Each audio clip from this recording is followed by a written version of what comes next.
All right, I would like to start out by saying that Tombstone is actually one of the best movies that I know. Full of amazing dialogue and great scenes, aside from, the gory blood splattering everywhere. It's actually pretty fantastic. Good storyline. And now, we are on with the review. As far as the style goes, it's very you get that westerny feel right away. They give you the feeling that it's kind of like uneasy. They put the suspense in there with you, so that you like it's kind of like you're with the characters as you're watching. As far as cinematography goes, I could talk for days on end. They used colors and lighting and music throughout the whole thing. It was very continuous, and they used, for as far as colors go, they used red very specifically to symbolize what I believe to be sin, and then brightness to symbolize like the goodness in life. Because with the red, the Cowboys' signature color was red, so then automatically right on the bat that red is a bad. But then they don't just use it for the Cowboys too; they use it throughout the whole movie. Doc's girlfriend, who is kind of not probably the best company to be around, and she encourages him to keep on smoking and keep on living his lifestyle, even though she knows he's dying of tuberculosis.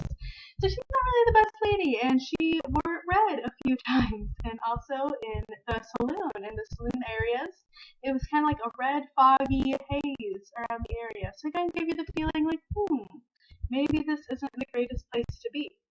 Whereas when Wyatt was with like Josephine per se, everything was just bright. She had an illuminance around her, like it was just like the sun was shining directly behind her head. It's like Josephine, and like even he was hanging out with her on their little date thing, even though he's married, whatever.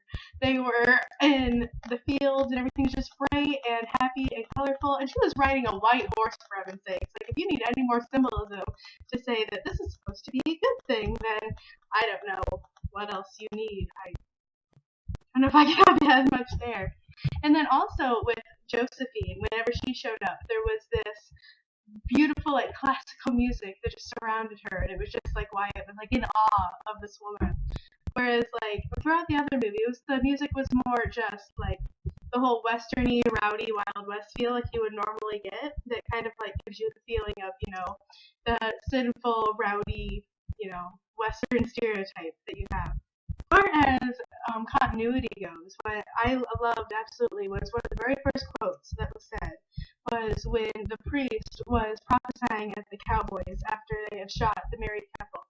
And he had said, behold the pale horse, the man who sat on him was death, and hell followed with him. And that is not only continued toward the end of the movie when Wyatt goes on his killing rage and he says, tell them that I'm coming and all hell's followed with me. And then, he goes and kills all the cowboys. So that's an obvious symbol that he is supposed to be the one symbolizing the cowboys' death. But you also get that feeling throughout the movie because when a man has a horse, that horse is like his best friend. And Wyatt's best friend is Doc Holliday. And Doc Holliday can symbolize this pale horse because his skin is also pale from his sickness and tuberculosis.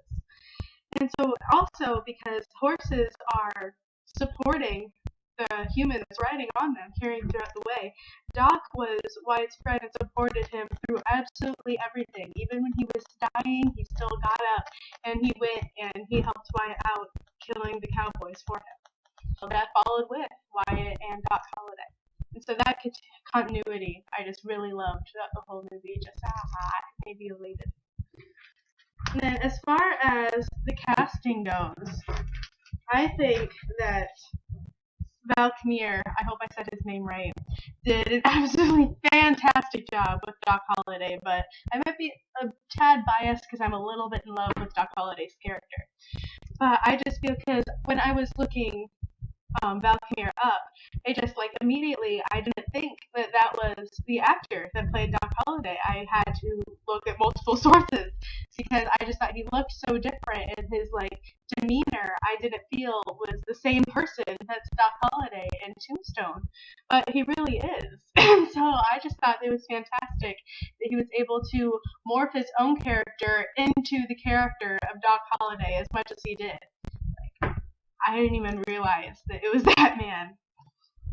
And then Kurt Russell did a pretty good job too as far as portraying Wyatt. He had that hurt and struggle and want for a better life that Wyatt Earp seemed to want to have when he was going to Arizona, because he went to Arizona to get some more money. He wanted better for himself, and he was able to get better for himself with Josephine, and he left his druggy wife. So I don't know, take that as you will. But that was what he set forth to do, and so Kurt kind of put that essence into Wyatt. Searcher Josephine. Dana Delaney, I hope I said her name right too. She did a fantastic job in capturing that free spirit feminist character that just takes Wyatt by, just completely knocks him off his feet and thinks that she's the best woman in the whole world. She does a fantastic job. And then as far as the historical accuracy goes, I already talked about how Wyatt actually was going to Arizona to get money, as Kurt Russell said that he was. But Wyatt actually was going to Tombstone to try to earn more money. He gave up the being a lawman, and that's true. That actually did happen. But also, Wyatt Earp was kind of a fugitive of the law his whole life. So, I don't know, you take that as you will, because he's, portrayed as this great hero who completely saved the city of Tombstone and killed all these cowboys.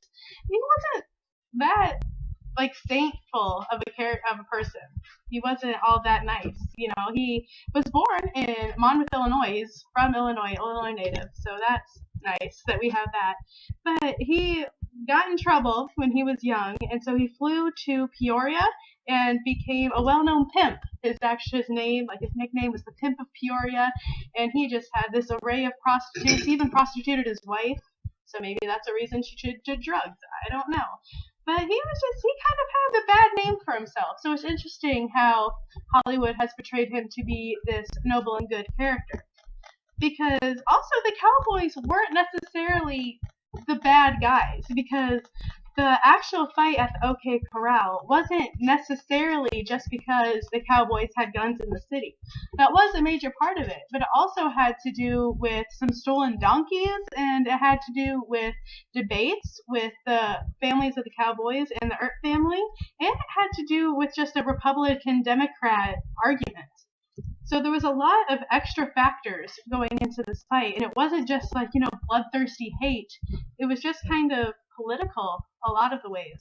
So there was just a lot of things that could have been probably portrayed differently, but they weren't, because it was telling the story of Wyatt Earp, and they wanted to show him as a heroic symbol instead of just, tell the story. Because that's what Hollywood really wants. They want that, heroic symbol, yes, the good guys defeating the bad guys.